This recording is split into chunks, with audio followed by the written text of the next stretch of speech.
24 तारीख को Bhupendra Hooda chief minister हो जाएंगे हरियाणा के। पगड़ी तो भाई सरकार ने बदलवा दी। जमुना पार होगी भाई बीजेपी, जमुना पार है। 370 का रुका मार रिलायंस कंपनी का ही हटाई है वो धारा। नमस्कार, आप देख रहे हैं वीके न्यूज। मैं अमित भोबिया। इस वक्त हम हरियाणा की राजनीतिक राजधानी कहूं तो सही रहेगा कि मैं रोहतक में हूं और हुड्डा साहब का प्रोग्राम यहां बगल में चल रहा है और सफेद पजामे कुर्ते और ये गमछा मेरे हाथ में भी है और इन लोगों के सर पे भी है और गले में भी है। ताऊ को देख लीजिए या फिर इस गुलाबी पगड़ी को देख लीजिए। भाई साहब, ये रंग ढंग कैसे? चौधरी भूपेंद्र सिंह हुड्डा को विजयी बनाना है। ये पूरे हरियाणा के किसान नेता हैं जिन्होंने पूरे हरियाणा को एक सूत्र में बांधा है। तो ये नकाब न खुलेगा? नहीं है, नकाब ये सीएम का शपथ देने के बाद खुलेगा सर। मतलब ये कह रहे हैं कि नकाब तभी खुलेगा जब चौधरी भूपेंद्र सिंह हुड्डा तीसरी बार मुख्यमंत्री बनेंगे। अच्छा, फिर उनको तो बहुत लेट कमान दी गई। नहीं, कोई लेट नहीं दी गई है। अभी टाइम बहुत है, सारा अभी इलेक्शन बाकी है, अभी इलेक्शन चला है, अभी कोई दिक्कत वाली बात ही नहीं है। सरकार बनेगी, हुड्डा की बनेगी। बीजेपी कह रही 75 पार है तो जमुना पार होगी भाई बीजेपी, जमुना पार है।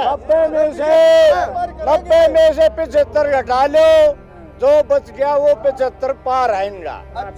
15 सीट है इनकी। 7 सीट है। कितनी सीट है? 7.5 7 का बीच में पॉइंट लगा दो, 7.5। अच्छा, तो आधी सीट कहाँ से है ये भी बता दो। आधी कौन सी?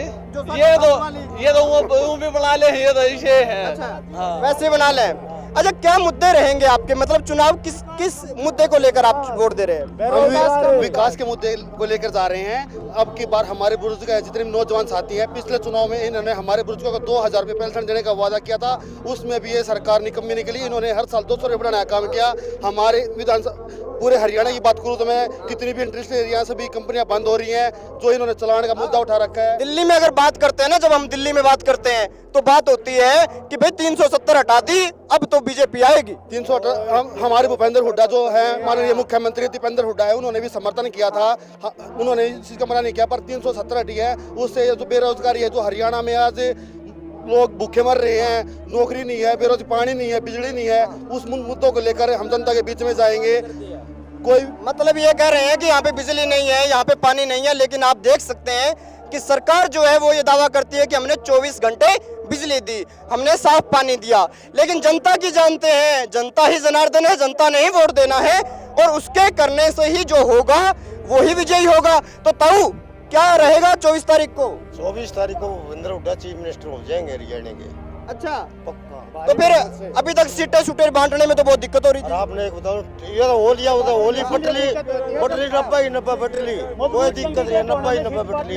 और आपने एक बात और बताऊं, ये 370 का रुका मार रिलायंस कंपनी का ही हटाई है वो धारा, मारे था इनाट रही हुआ। अच्छा, मतलब ताऊ, मतलब स्कीम थी आपकी वहाँ पे जमीन लेने की कश्मीर में? की जमीन लेने का रिलायंस कंपनी लेगी, आगे देख लियो आने वाले समय में, गारंटी देता हूँ। वही बात आड़े इन भाव दे दो, आड़े जमीन अनुबार दो, आड़े इनकी सुविधा दे दो, वो कुछ देते नहीं है। जमीन फसल बढ़ती है, उसको खरीदते नहीं है।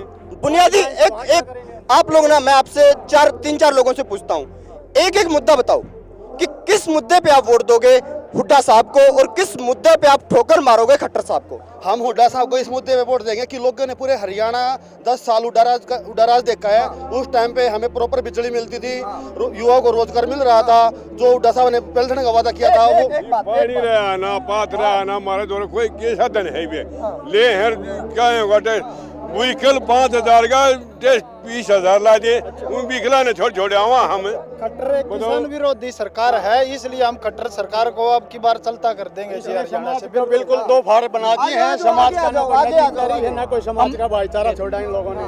विकास नाम की चीज नहीं है, सिर्फ भ्रष्टाचार का काम है। बोलने से कुछ होता नहीं, फील्ड में कुछ काम किया नहीं, सबसे करप्शन। अच्छा, एक बात बताइए, यहाँ पे एक बात चल रही थी जाट और गैर जाट की, क्या ऐसा हुआ है क्या?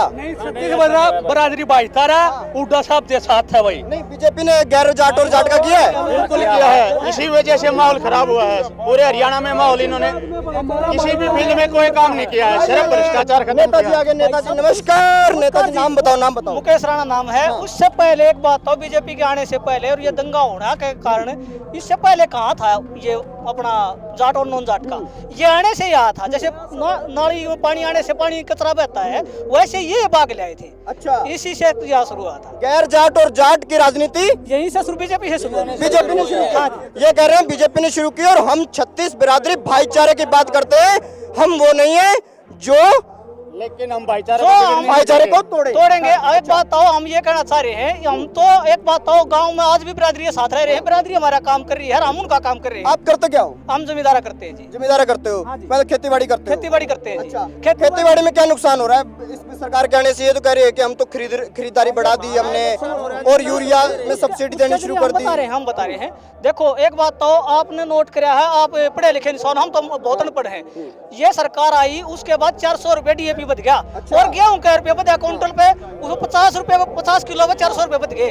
आप हम ज्यादा हिसाब नहीं जानते, इस चीज में जाना है 50 रुपए, मतलब 50 किलो में 200 रुपए बढ़ गए, 400 रुपए बढ़ गए।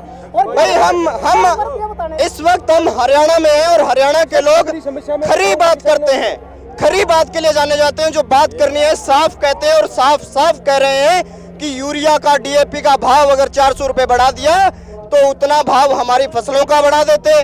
तो अब देखना होगा हुड्डा साहब जीतेंगे या फिर बीजेपी का डंका बजेगा, क्योंकि जो सीट यहाँ से है, यहाँ से हुड्डा साहब हमेशा जीतते रहे हैं। अभी उनके बेटे दीपेंद्र हुड्डा यहाँ आए थे, उनका नामांकन भरने के बाद यहाँ जनता को संबोधित किया, और जनता यहाँ पर भूपेंद्र सिंह हुड्डा के समर्थन में आई हुई है।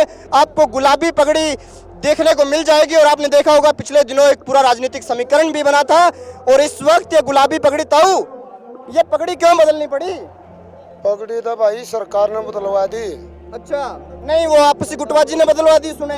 गुटबाजी ने भी, सरकार ने भी इतने मोटे चालान कर दिए। मैं खुद गाड़ी रखने वाला हूँ, पुलिस वाला का था, मतलब पुलिस वाला की मौज कर दी, भ्रष्टाचार बढ़ा दिया।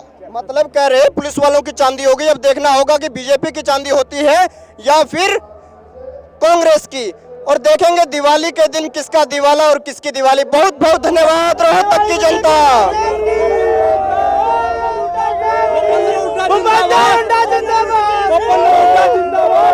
बहुत बहुत धन्यवाद, बहुत बहुत धन्यवाद।